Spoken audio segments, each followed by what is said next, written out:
부활절입니다. 옆에 계신 분들에게 우리 부활의 소식을 좀 전할까요? 예수님께서 부활하셨습니다. 예수님께서 부활하셨습니다. 예수님께서 부활하셨습니다. 우리 부활절은 구약 성경에서는 특별히 유월절과 연결되는 절기입니다. 이스라엘 백성들이 1년에 3차례에 걸쳐서 하나님 앞에 나아가야 하는 그런 절기가 있는데, 첫 번째가 유월절이고 또 맥추절 그리고 초막절, 이 세 절기인데요. 그 중에 유월절이 부활절과 연결되는 절기입니다. 예수님께서 부활하셨는데 그 모든 과정을 우리가 살펴보면 주님께서 고난받으시고 십자가를 지시고 또 사흘 만에 부활하심으로 그 모든 것들을 우리를 위하여 이루셨습니다. 그럴 때 예수님에 대해서 하는 그 명칭, 묘사 중에 하나가 바로 예수님께서 유월절 어린 양이 되셨다는 것입니다. 이 어린 양이 되셨다는 것, 즉 우리를 위해서 죽으시고 또 우리를 위해서 다시 살아나셔서 우리에게 그 생명을 주셨다는 것입니다. 오늘 우리가 부활절을 맞이하고 있는데요. 사실 한국교회는 전통적으로 부활절을 1년에 있는 모든 신앙의 절기 중에 가장 큰 절기로 사실 삼고 지켰습니다. 성탄절이 우리에게 가장 어떤 부분에서는 기쁜 날 같지만, 사실 한국교회가 전체적으로 연합하고 함께 이렇게 기도하고 또 함께 예배하는 그 모든 것들은 부활절이 훨씬 컸던 절기 같습니다. 그런데 요즘은 어떤 부분에서는 부활절의 그 기쁨과 영광을 많이 잃어버리고 있는 것 같은 모습이 오늘 이 시대 한국교회의 모습이고 또 성도들의 모습인 것 같습니다. 사실 이 시대 우리의 모습 내지는 한국교회의 모습을 보면 어떤 부분에서는 참 불쌍한 자의 모습을 가지고 있는 것이 사실입니다. 세상으로부터 존경과 세상으로부터 찬사를 받기보다는 이런저런 것으로 인해서 세상의 걱정을 도리어 당하고 있는 그런 모습이 우리의 모습입니다. 왜 그럴까? 왜 교회의 능력과 복음의 능력과 예수 그리스도께서 우리에게 주신 참 생명을 잊어버렸을까라고 생각해보면 우리 자신에게 뭔가 하나 부족한 것이 있다면 그것은 바로 우리가 부활의 참 생명을 우리가 다시 한번 기억하지 못하고 그것을 잊어버리고 살아가기 때문에 그러한 것이 아닌가 하는 생각이 듭니다. 사실 그 말씀이 고린도 전서 15장 19절 말씀 보면 이렇게 기록되어 있습니다. 만일 그리스도 안에서 우리가 바라는 것이 다만 이 세상의 삶뿐이면 모든 사람 가운데 우리가 더욱 불쌍한 자이리라. 예수 그리스도의 부활의 생명, 더 나아가서 주님께서 우리에게 주신 그 부활의 참 생명이 우리의 영원한 생명으로 이어짐에 대해서 우리가 제대로 기억하지 못하고 제대로 믿지 못하고 살아간다면 우리가 신앙생활을 한다고 하지만 그 부활의 신앙이 사라진 신앙은 불쌍한 자의 모습이라는 것입니다. 우리가 불쌍한 자가 되지 않기 위해서는 부활의 참 신앙을 다시 한번 기억해야 됩니다. 사실 불쌍한 자의 모습은 이 고린도 교회에도 있었던 것 같습니다. 특별히 고린도 전서 15장 말씀은 사도 바울이 고린도 교회를 향해서 그야말로 부활절 메시지처럼 보낸 말씀입니다. 고린도 교회가 큰 부흥을 이루었지만 어느 순간부터 세속의 물결이 들어오고 세상의 사상이 들어오고 또 그 세상의 물질로 인하여 즐거워하는 것으로 인하여 살다가 이 부활의 참 생명을 어느 순간 잊어버리고 그것이 약화되어서 정말 불쌍한 자의 모습으로 살아가고 있는데, 그들을 향해서 다시 한번 부활의 능력과 그 은혜를 가지고 다시 한번 일어서라는 것입니다. 부활이 없으면 우리는 세상의 그 어떤 사람보다 더 불쌍한 자의 모습입니다. 이 모습이 예수님의 제자들에게도 있었죠. 예수님께서 십자가에 못 박히시고 무덤에 장사 지낸 바 된 이후에 그 제자들의 모습이 어떠했습니까? 두려워서 문을 다 닫고 그 안에서 떨고 있었던 것이 제자들의 모습이었습니다. 그런데 그들이 어느 순간 문을 열고 나와서 예수께서 부활하셨다고 선포하였습니다.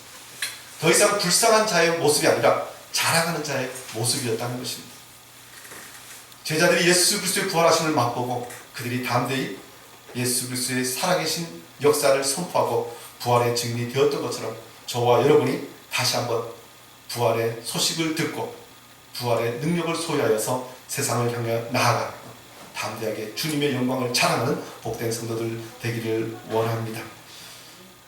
오늘 고린도서 15장은 그래서 다시 한번 우리에게 부활의 복음을 전하고 있습니다. 오늘 15장은 이렇게 말씀하죠. 형제들아, 내가 너희에게 전한 복음을 너희에게 알게 하노니. 사도 바울이 고린도 교회를 향해서 내가 너희에게 전한 복음, 이미 예전에 다 전했습니다. 예수 그리스도의 죽으심과 부활, 이것이 복음의 요지인데 이것을 다 전했습니다. 그리고 고린도 교회는 은사가 충만해서 그 말씀을 열심히 연구하고 그 말씀대로 살았던 교회입니다. 그런데 그 교회를 향하여 다시 너희에게 이 복음을 알게 하노니 라고 말씀합니다. 다시 기억나게 해야겠다는 것입니다. 이 교회의 절기가 왜 있습니까? 이스라엘 백성들이 하나님께서 왜 세 차례에 걸쳐서 절기를 지키고 여호와 앞에 나오라고 그랬습니까? 매일매일 그냥 예배하면 되는데요. 왜 굳이 절기를 통해서 우리에게 다시 한번 하나님의 말씀을 듣게 하십니까? 이 절기를 통해서 우리는 우리가 어디서부터 나왔는지, 우리가 어디로 지금 가고 있는지, 그리고 그 길을 가고 있다면 우리가 지금 무엇을 해야 되는지에 대해서 다시 한번 기억나게 하고 또 그 말씀에 따라서 승리하는 그리스도인이 되게 하시기 위해서 우리에게 신앙의 절기들을 주시고 특별히 우리에게 부활의 복음을 다시 듣게 하신다는 것입니다. 그래서 우리는 날마다 복음을 들어야 합니다. 내가 알고 있는데 기억하고 있는데 시험 치면 내가 100점 맞을 수 있는데 굳이 또 들어야 되냐? 아닙니다. 예수 그리스도의 사랑, 예수 그리스도의 복음은 듣고 또 들어야 합니다. 그래서 다시 한번 우리에게 주신 은혜가 얼마나 큰지, 우리가 가야 할 그 나라가 얼마나 영화로운지, 주님께서 우리에게 주신 그 생명의 선물이 얼마나 크고 소중한 것인지 다시 한번 늘 들음으로 우리가 새롭게 각오를 가지고 주님의 나라를 위해서 달려가는 복음의 일꾼이 되어야 한다는 것입니다. 고린도 교회가 다시 한번 그 복음을 들어야 한다는 것입니다. 복음은 모든 믿는 자에게 구원을 주시는 하나님의 능력이 되기 때문에 그렇습니다. 복음에 대해서 우리가 늘 새롭게 그 은혜를 깨닫지 못하면 하나님께서 주신 능력을 소유한 자의 모습이 아니라 그 능력을 잃어버리고 불쌍한 자의 모습이 되어 있을 수밖에 없기 때문에 그렇습니다. 그래서 사도 바울은 고린도 교회를 통해서 다시 한번 내가 너희에게 전한 복음을 알게 하기를 원한다. 그리고 너희가 그것을 듣고 믿고 다시 한번 하나님의 말씀 가운데 굳건하게 서라고 명령하고 있습니다. 우리는 복음의 말씀을 굳건히 지킴으로 예수 그리스도께서 우리에게 주시는 그 구원을 온전히 이루어 나가는 자가 되어야 한다는 것입니다. 특별히 이 복음을 듣고 그 가운데 서야 할 이유가 무엇이냐면 오늘 2절 말씀 보면 이렇게 말씀합니다.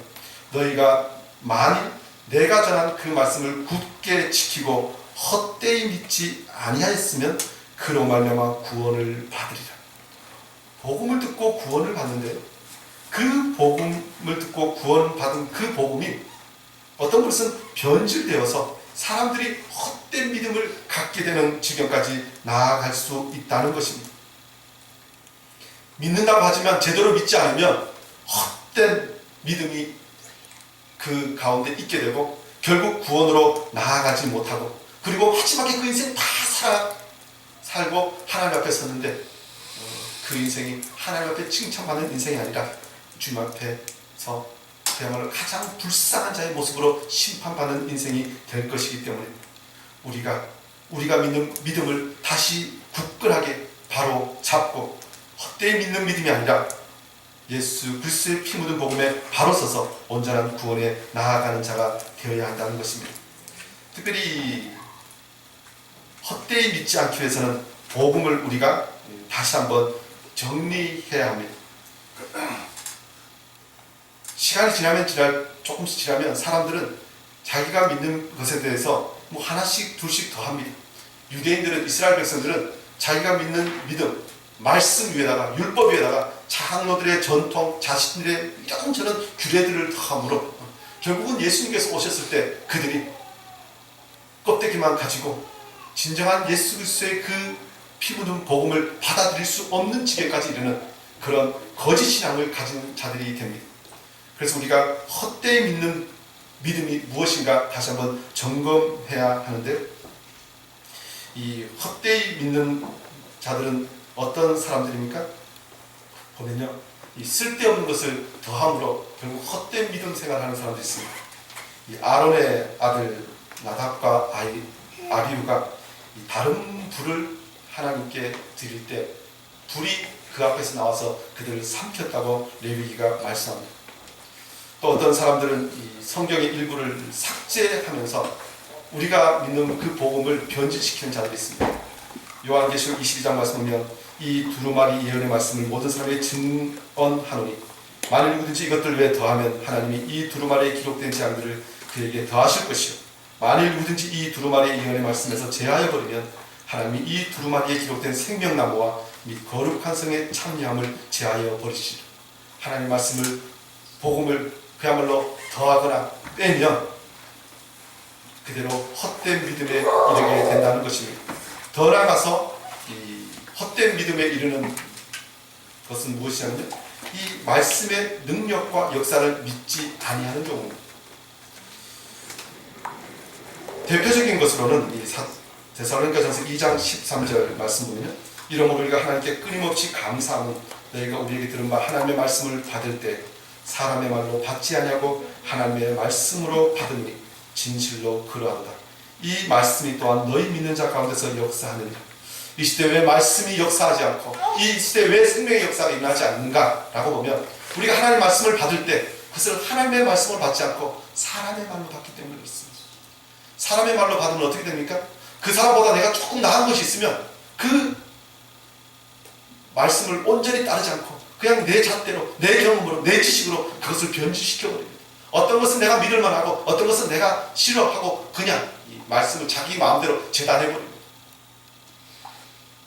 하나님께서 우리에게 말씀을 주셨는데 그 말씀을 거부하는 자와 다름없다는 것입니다. 이런 사람들은 결국 헛된 믿음에 이르게 된다는 것입니다. 헛되이 믿지 않으면 그로 말미암아 구원을 받으리라 라고 말씀하는데 헛되이 믿은 사람들의 대표적인 것들은 마태복음 7장 21절부터 23절까지 말씀에 기록되어 있는 사람들이 있는데 예수님의 마지막 심판 때에 대해서 주님께서 미리 말씀하신 것입니다.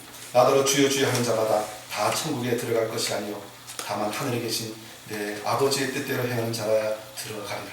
아버지의 뜻대로 행하는 자가 들어가리라고 말씀하시는데 그날에 많은 사람이 나더러 이르되 주여 주여 우리가 주의 이름으로 선지자 노릇하며 주의 이름으로 귀신을 쫓아내며 주의 이름으로 많은 권능을 행하지 아니하였나이까 하리니 그때 내가 그들에게 밝히 말하되 내가 너희를 도무지 알지 못하니 불법을 행하는 자들아 내게서 떠나가라.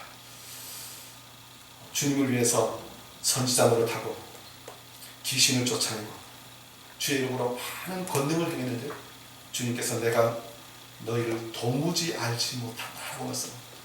그야말로 평생 주님을 위해서 일했는데 주님께서 내가 너를 도무지 알지 못한다. 결국 평생 헛된 믿음 가운데 살다가 결국은 구원에 이르지 못한 자의 모습이라는 것입니다. 그런데 이 단어에서 참 재밌는 것 중에 하나는요, 주님께서 내가 너희를 도무지 알지 못하니 불법을 행하는 자들아 내게서 떠나가라. 불법을 행하는 자들, 이 단어가 무엇이냐면 현재형을 쓰고 있습니다. 그러니까 그 사람들이 이 땅에 살아갈 때 하나님 앞에 불법을 행한 것에 대해서 말씀하시는 것이 아니라 지금 예수님의 심판대 앞에 와서 행하고 있는 불법, 지금도 계속 하고 있는 그 불법에 대해서 말씀하고 계시다는 것입니다. 왜 이 사람들이 헛된 믿음에 이르게 되었습니까? 우리가 주의 이름으로.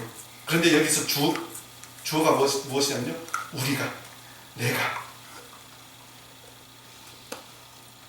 하나님께서 우리에게 주신 이 생명의 모든 역사들은 그야말로 주님께서 우리와 함께 연합하셔서 우리를 통하여 하신 일입니다. 그래서 주체는 예수 그리스도이신데 이 사람들은 끊임없이 내가 무엇을 했다는 것입니다. 결국 이것이 헛된 믿음이라는 것입니다. 우리가 왜 부활절을 우리가 기억하며 지킵니까? 이 부활은 하나님의 은혜가 그야말로 가장 분명하게 드러난 사건이기 때문에 그렇습니다.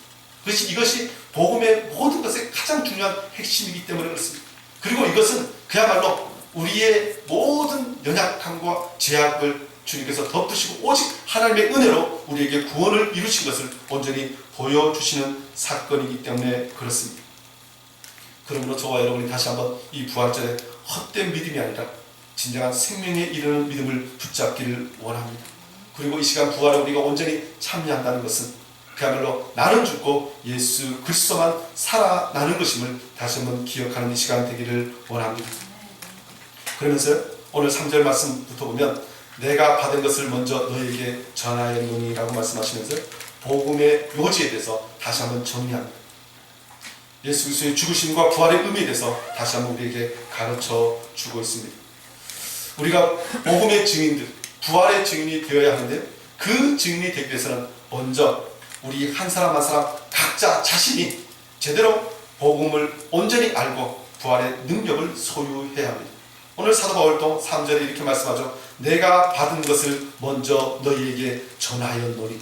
내가 받은 것을 내가 너희에게 전했다는 것입니다. 복음 전도자 자신이 먼저 믿고 그 능력을 소유해야 합니다. 데살로니가전서 1장 5절은 이렇게 말씀합니다. 이는 우리 복음이 너희에게 말로만 이른 것이 아니라 또한 능력과 성령과 큰 확신으로 된 것입니다. 사도 바울이 복음을 전하는데 그 복음을 전하는 곳곳마다 그리고 그가 행하는 모든 것들이 그야말로 능력과 성령과 큰 확신으로, 특별히 마지막 부분에 큰 확신이 무엇입니까? 사도 바울이 이것을 온전히 믿고 그것을 전하지 않으면 견딜 수 없는 마음으로 그 모든 것을 행했다는 것입니다. 저와 여러분이 먼저 이 시간 주님의 부활을 온전히 믿고 그 은혜 가운데 젖어들어서 그 차고 넘치는 성령의 능력과 은혜를 복음의 확신을 가지고 세상을 향하여 나아가기를 원합니다. 그러면서 복음이 무엇인가, 우리가 전하는 것이 무엇인가에 대해서 정리하는데 그것이 바로 오늘 3절 중반절 말씀부터 보면 이는 성경대로 그리스도께서 우리 죄를 위하여 죽으시고 장사 지낸 바 되셨다가 성경대로 사흘 만에 다시 살아나셨다는 것입니다.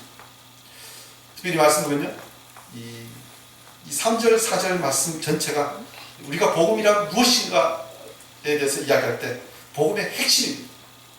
예수 그리스도께서 성경대로 우리 죄를 위하여 죽으셨다는 것, 그리고 장사 지낸 바 되셨다가 사흘 만에 다시 살아나셨다는 것, 이것이 복음의 답입니다. 성경대로라는 말씀 우리가 먼저 기억해야 하는데 예수님께서 죽으시고 부활하신 것은 성경 말씀에 말씀하신 대로라는 것입니다. 특별히 구약 성경에서 메시아에 대해서 예언한 그 모든 것을 이루셨다는 것입니다. 예수님께서 죽으시고 부활하셨을 때 유대인들은 끝까지 예수님을 믿지 않았습니다. 왜요? 그들이 기대했던 메시아는 그렇게 십자가에 처참히 죽는, 나무에 달려서 저주받은 자처럼 있는 그 메시아의 모습을 그들이 기대하지 않았기 때문에 그렇습니다. 그들은 다윗처럼 위대한 왕이 나타나서 그야말로 칼로 로마 제국을 물리치고 모든 악한 자를 그야말로 멸망시킴으로 위대한 하나님의 나라, 그야말로 이 땅에서 사람들이 와 하며 칭송할 만한 그야말로 그 시대 로마 제국보다 더 위대한 나라를 세우는 것, 그것을 기대했는데 예수님께서 십자가에 죽으시자 그들은 역시 메시아가 아니야 라고 유대인들은 그렇게 여겼다는 것입니다. 그런데 예수님께서 죽으심은 성경에 예언되어 있는 것입니다. 고난의 종으로 예수 그리스도는 희생제물로 주님 앞에, 하나님 앞에 드려져야 함에 대해서 구약의 모든 선지서와 예언서들이 이야기했다는 것입니다. 이사야 53장 10절에 이렇게 말씀하죠. 여호와께서 그에게 상함을 받게 하시기를 원하사 질고를 당하게 하셨은지 그의 영혼을 속건제물로 드리게 되면 그가 씨를 보게 되며 그의 날은 길 것이요 그의 손으로 여호와께서 기뻐하시는 뜻을 성취하리로다. 주님께서 십자가에 달리심으로 속건제물로 드리신 것은 하나님의 뜻을 성취하기 위함이었다는 것입니다.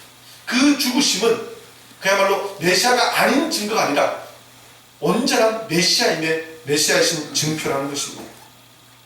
더 나아가서 주님께서 부활하신 또 성경대로 그 모든 일을 행하신 것이라는 것입니다. 호세아 6장 2절은 이렇게 말씀합니다. 여호와께서 이틀 후에 우리를 살리시며 셋째 날에 우리를 일으키시리니 우리가 그의 앞에서 살리라. 선지서들을 통해서 끊임없이 예수님께서 죽으시고 부활하시고 다시한 최후의 승리를 얻을 것임에 대해서 말씀하십니다. 예수님도 사역하시면서 끊임없이 이 부분에 대해서 말씀하십니다. 마태복음 20장 19절도 말씀하시죠. 이방인들에게 넘겨주어 그를 조롱하며 채찍질하며 십자가에 못 박게 할 것이나 제3일에 살아나리니. 예수님께서는 십자가를 지시기 전에도 끊임없이 제자들에게 내가 3일 만에 다시 살아나리라 말씀하셨다는 것입니다. 주님은 이 모든 일을 성경대로 이루셨습니다. 그런데 이 일을 이루신 것이 왜 그렇게 이루셨습니까? 3절 후반절 보면 우리 죄를 위하여, 이게 중요합니다. 왜 우리가 부활절에 대해서 더 나아가서 예수 그리스도와 연합하여 사역하는 것에 대해서 우리가 이 시대가 냉담하고 무관심합니까? 그것이 나와 어떤 분에서는 관계없는 것처럼 여겨지기 때문에 그렇습니다. 아, 부활절 때문에 저 사람은 찬양하고 저 사람은 즐거워하지만 나는 무엇인가라고 할 때 그것은 나에게 부활절에 아무 의미가 없게 된다는 것입니다. 그런데 주님께서 십자가에 죽으시고 부활하시면 우리 죄를 위하여 그렇게 하셨다는 것입니다. 나를 위하여 그렇게 하셨다는 것입니다. 주님의 죽으심과 부활은 나와 관계가 있다는 것입니다. 이사야 53장 5절 이렇게 말씀하죠. 그가 찔림은 우리의 허물 때문이고 그가 상함은 우리의 죄악 때문이고 그가 징계를 받음으로 우리는 평화를 누리고 그가 채찍에 맞음으로 우리는 나음을 받았다. 주님의 고난은 나 때문이라는 것입니다. 이 주님의 죽음의 참 의미를 제대로 알면 주님께서 부활하심의 그 참 기쁨과 승리도 우리의 것이 될 수 있습니다. 저와 여러분이 주님께서 우리를 위하여 죽으시고 우리를 위하여 부활하셨음을 믿고 나가는 복된 인생 되기를 원합니다. 그런데 주님께서 이 부활에 대해서 우리에게 행하신 모든 것들을 특별히 그 시대의 사람들에게만 주시려고 하신 것이 아니라 그야말로 온 열방, 온 세상을 위하여 주시기 위해서 예수 그리스도의 부활의 증인들을 세우셨다는 것입니다.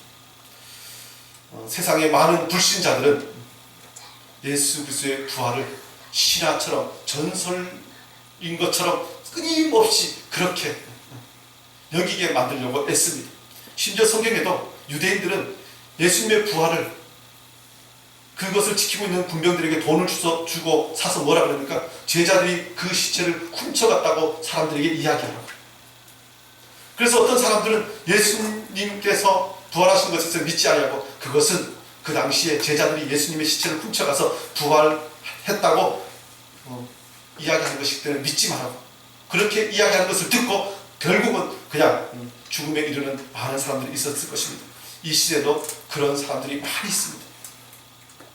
그러나 예수님께서 부활하셨음을 보고 목격한 증인들이 있다는 것입니다. 누가 있습니까?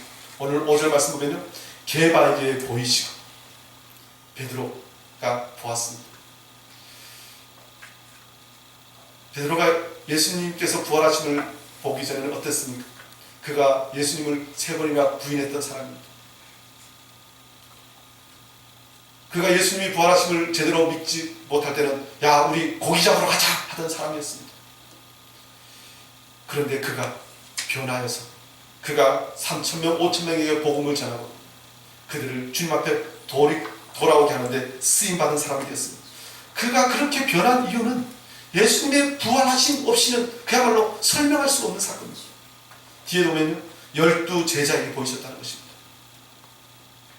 12 제자도 베드로와 비슷하게 그 걸어갔던 길을 걸어갔던 사람입니다. 그런데 그들은 예수 그리스도의 부활하심을 보고 나서 그야말로 온 세상을 향하여 나아가 복음의 증인들이 되었습니다. 이 일에 대해서 사도행전 1장 2절은 이렇게 이야기합니다. 그가 택하신 사도들에게 성령으로 명하시고 승천하신 날까지 이를 기록하였노라. 그가 고난받으신 후에 또한 그들에게 확실한 많은 증거로 친히 살아계심을 나타내사 40일 동안 그들에게 보이시며 하나님 나라의 일을 말씀하시니라. 그야말로 부활하신 이후에 승천하시기까지 40일 동안 제자들에게 보이시고 가르치시면서 예수님의 부활하심을 증거하셨다는 것입니다. 그리고 제자들은 그 예수님과 함께 지냈던 모든 시간들 그의 가르치심을 듣고 나아가서 증인이 되었다는 것입니다. 이 12제자뿐만 아니라 6절 보면 그 위에 500여 형제에게 일시에 보이셨나니 그야말로 500명이나 되는 사람들이 보았다는 것입니다. 그리고 그 사람들이 지금까지 대다수 살아있고 어떤 사람들은 잠들었다고 이야기합니다. 이 성경이 쓰여질 때만 해도 예수님의 부활하심을 본 증인들이 500명이나 되었다는 것입니다. 예수님의 부활하심은 역사적인 사건입니다. 그리고 예수님의 부활 없이는 그야말로 초대교회의 역사와 이 사람들의 그 행한 모든 것들을 도저히 설명할 수 없습니다. 그리고 또 누구에게 보이셨습니까? 7절 말씀 보면 그 위에 야고보에게 보이셨습니다. 야고보는 특별히 예수님의 친동생입니다. 야고보서를 기록한 성경이죠. 저자죠. 사실 누가 증인이라고 할 때 가장 예수님에 대해서 잘 알 수 있는 사람이 야고보라고 할 수 있습니다. 만약 예수님의 부활하심을 제대로 그가 목격하지 못했다면 야고보는 그 나머지 야고보가 걸어왔던 그 사도행전의 역사적 사건을 설명할 수 없습니다. 야고보가 나중에 어떤 사람입니까? 제일 처음에는 예수님께서 이 공생애 하실 때는 예수님이 미쳤다 하여 예수님을 잡으러 왔던 사람들이 이 야고보와 그 형제들이었습니다. 그런데 나중에는 야고보는 예루살렘 교회의 지도자가 되고 초대 교회의 모든 것을 다스리는 복음의 증인이 됩니다. 그리고 모든 사도에게와 더 나아가서 오늘 8절 말씀은 맨 나중에 만삭되지 못하여난 자 같은 내게도 보이셨느니라 라고 말씀합니다. 사도 바울 자신에 대해서 이야기합니다.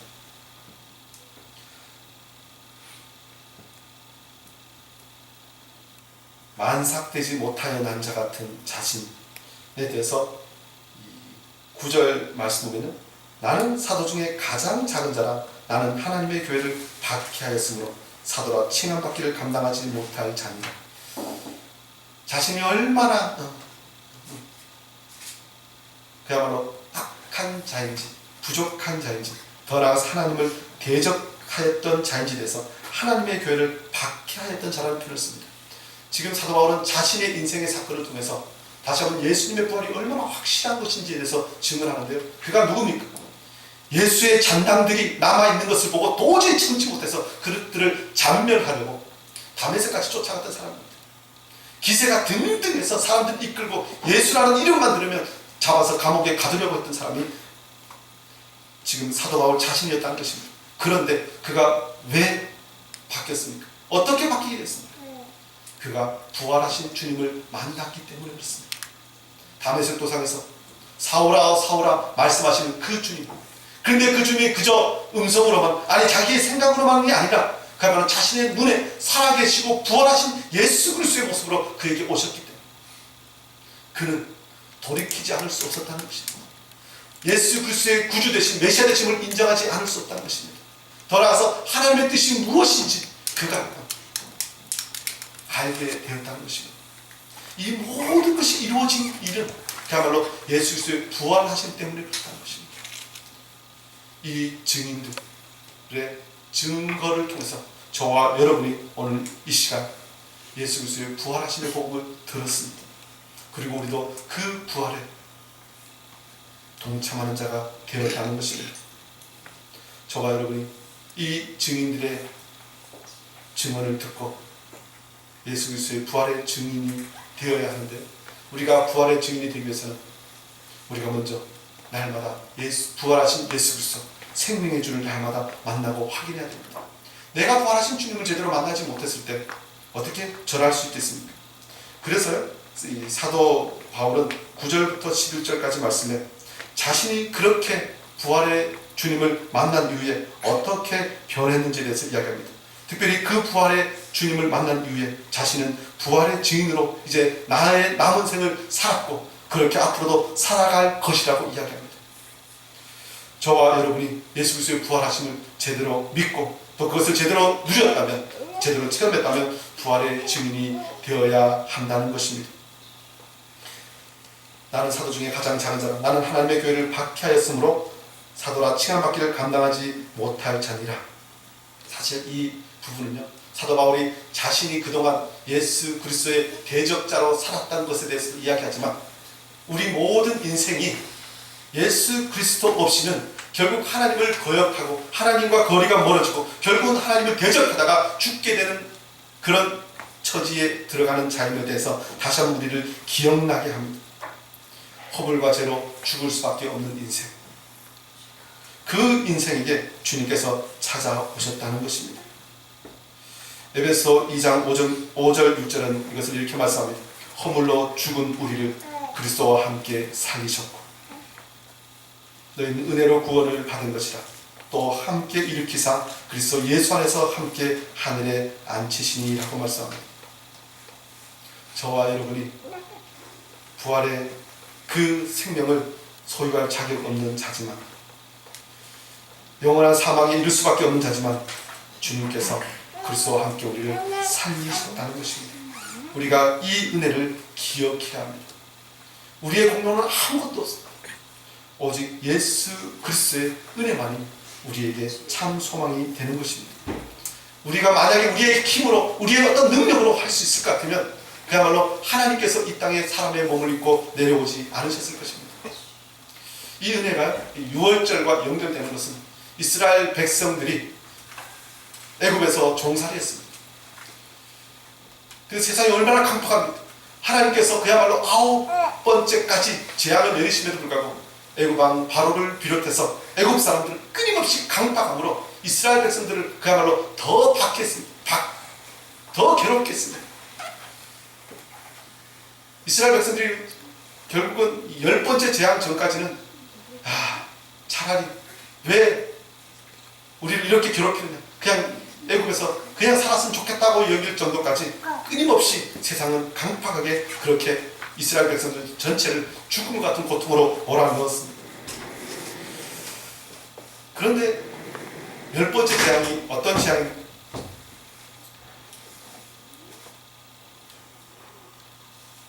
애굽의 장자가 다 죽었을 때 이스라엘의 장자들은 살아났습니다.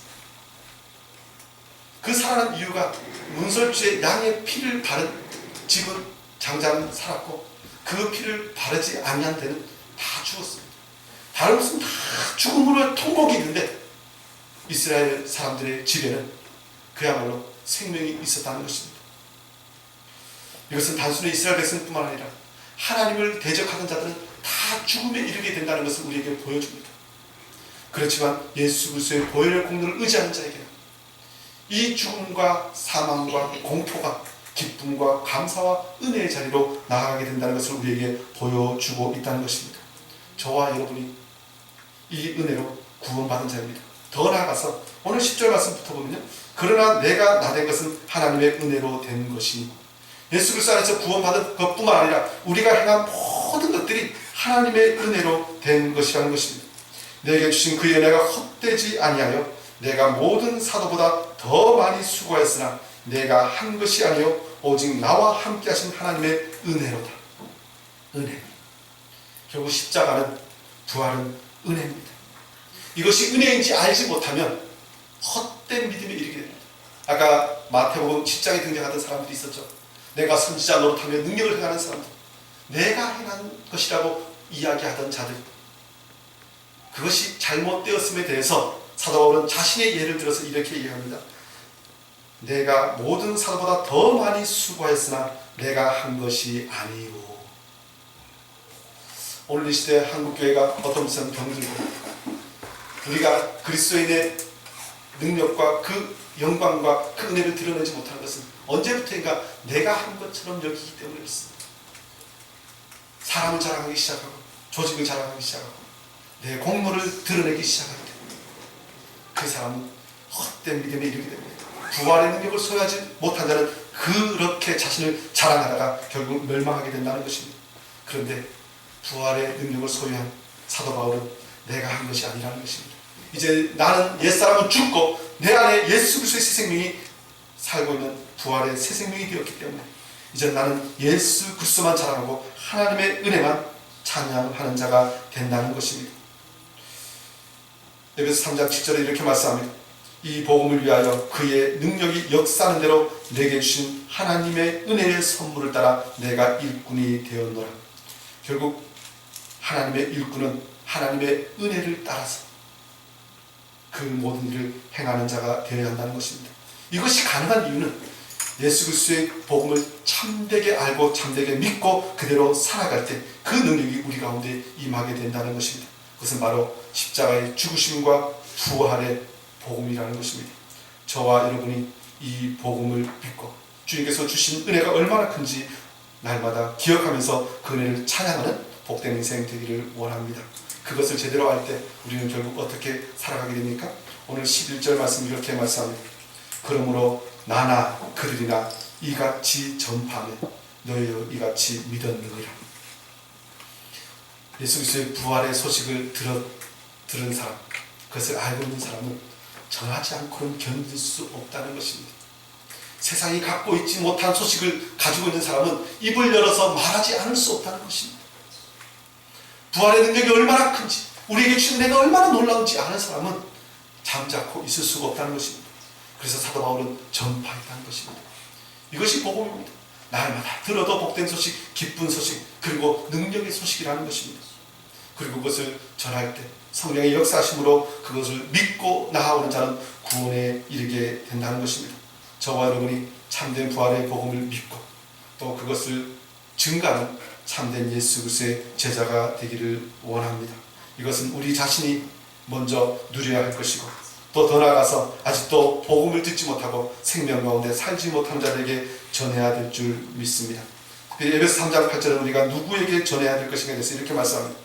모든 성도 중에 지극히 작은 자보다 더 작은 나에게 이 은혜를 주신 것은 측량할 수 없는 그리스도의 풍성함을 이방인에게 전하게 하시기 위해서 이 일을 행하셨다는 것입니다. 우리는 전해야 합니다.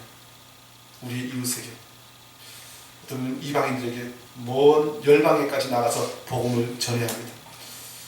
그런데 사실 요즘 이 시대를 보면 우리는 한국교회가 또 우리의 이웃들이 더 나아가서 믿는다고 하는 자들이 사실 이 복음을 먼저 듣고 다시 한번 이 복음을 소유해야 되는 시대인 것 같습니다.